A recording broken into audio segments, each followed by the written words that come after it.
Welcome to Crocheting with ZITELLE. Today we're going to learn how to work a slip stitch. This technique is used to join rows when working in the round. The slip stitch is the shortest stitch in height and can also be used to move across a row without adding height.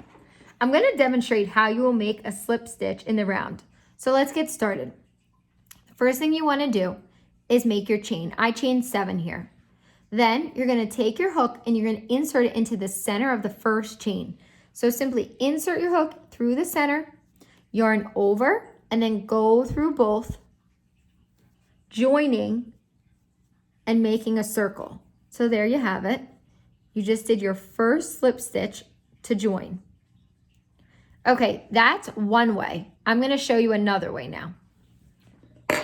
The second way I have here is I'm going to show you how to join a row in a circle. So make your magic circle, which I have right here, and then I'm going to single crochet 6 times into the circle. So go through, yarn over, pull through, yarn over again, and then go through both.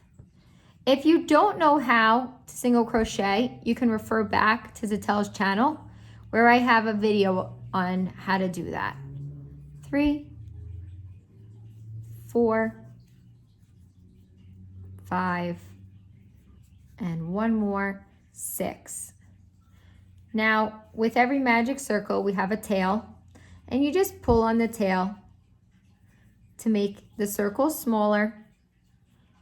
Okay, and now,